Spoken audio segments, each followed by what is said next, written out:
Con su venia, señora presidenta. Adelante.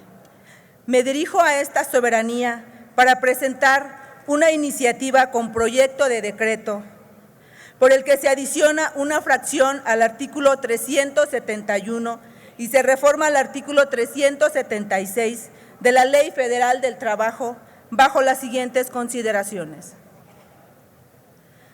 El nacimiento del Estado mexicano, emanado de las gestas revolucionarias iniciadas en 1910, estuvo marcado por la disputa entre intereses de caudillos. Como solución, Plutarco Elías Calles impulsó en 1928 la creación del Partido Nacional Revolucionario, al cual se pretendió integrar a las masas populares y de trabajadores, dando como resultado diversos mecanismos de control, contención y manipulación de los sectores sociales, conocidos como corporativismo. Así, mediante la instrumentalización de las masas y la institucionalización de los conflictos de clase, se crearon las condiciones idóneas para que un grupo aglutinado en el Partido Revolucionario Institucional permaneciera en el poder durante más de 7 décadas. La organización de las y los trabajadores fue cooptada e instrumentalizada a inicios del siglo XX. Ejemplo de ello es que desde los gobiernos de Plutarco Elías Calles y Emilio Portes Gil, la Confederación Regional Obrera Mexicana se constituyó en una herramienta de control y contención del movimiento obrero. A este arreglo institucional se añadió la tradición de una cultura política permeada por el cacicazgo, heredado por la estructura de gobierno establecido durante el periodo colonial, en donde predominaban las relaciones personales, los compadrazgos, el parentesco como una forma de ascender a los puestos públicos. De esta manera, las organizaciones y los dirigentes que debían defender los derechos de las y los trabajadores hicieron uso de tales cargos para beneficiarse personal, política y económicamente a costa de sus representados. Estas prácticas predominaron en la vida política mexicana durante el siglo XX, aprovechándose de los recursos materiales, económicos y humanos que las organizaciones de empleadas y empleados poseen.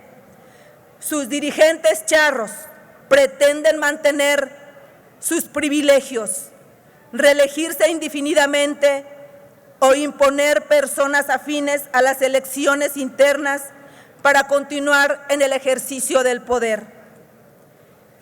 Diputadas y diputados, ciudadanía en general, quienes impulsamos la Cuarta Transformación, hemos señalado insistentemente que la lucha por la democracia es también una lucha contra la corrupción, una lucha contra las estructuras que permiten el beneficio privado a costa de los intereses del pueblo.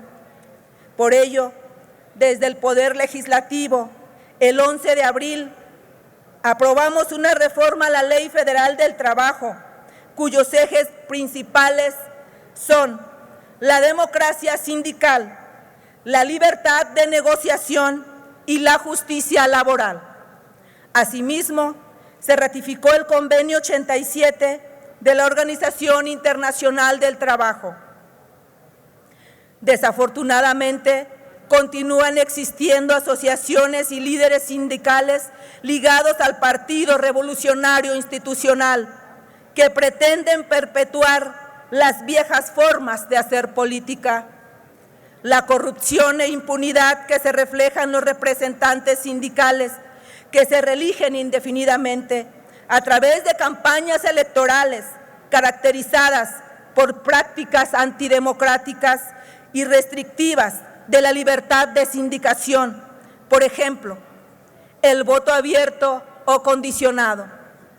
Por estas razones, la presente iniciativa propone que las personas que ocupen un cargo en la dirección o estructura sindical y pretendan contender en un nuevo proceso electoral gremial, deberán separarse del mismo 6 meses antes de la celebración de las elecciones. En el mismo sentido, se limita la reelección de las y los secretarios generales de las organizaciones sindicales, con la intención de generar condiciones que propicien la democracia y evitar la perpetuación de una misma persona en el cargo sindical más representativo. Con esta modificación se avanzará en la devolución del contrato de los sindicales a las bases trabajadoras, para que dichas asociaciones finalmente cumplan sus objetivos en beneficio de las mayorías y no de grupos e intereses particulares. Es cuanto, señora presidenta. Túrnese a la Comisión de Trabajo y Previsión Social para su dictamen. Tiene la